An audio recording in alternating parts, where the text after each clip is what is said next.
ഈ അടുത്ത് കുറേ യങ് മൈൻഡ്സ് അഥവാ ടീനേജ് ഗ്രൂപ്പിലുള്ള കുട്ടികളുമായിട്ട് ഇൻട്രാക്ട് ചെയ്യാനുള്ള അവസരം ലഭിച്ചു.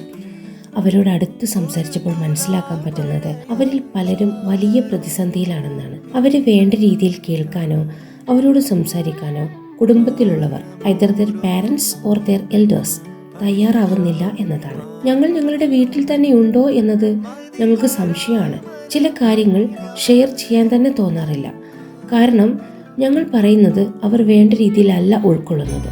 ചിലപ്പോഴൊക്കെ അടിച്ചമർത്തുന്നത് പോലെയാണ് തോന്നാറുള്ളത്. അതുകൊണ്ട് തന്നെ പാരൻസും ഇവരും തമ്മിൽ വലിയൊരു ഗ്യാപ്പ് നിലനിൽക്കുന്നു. കത്തുന്ന ഉള്ളമാണ് ചിലർക്കൊക്കെ. ഓരോ കാലഘട്ടത്തിലും വളരുന്ന തലമുറകൾക്ക് ഓരോരോ സ്വഭാവങ്ങളും ശൈലികളുമായിരിക്കും. ഇത് കൃത്യമായി മനസ്സിലാക്കി ഉൾക്കൊണ്ട് ചേർത്ത് പിടിച്ച് അവരെ കേൾക്കാനും കൂടെ നിന്ന് വേണ്ട സൊല്യൂഷൻ ഓർ ഡയറക്ഷൻ നൽകാനും പാരൻസും ഫാമിലി മെമ്പേഴ്സും തയ്യാറായാൽ എത്ര സുന്ദരമായിരിക്കും ഇവരുടെ ലോകം, അല്ലേ?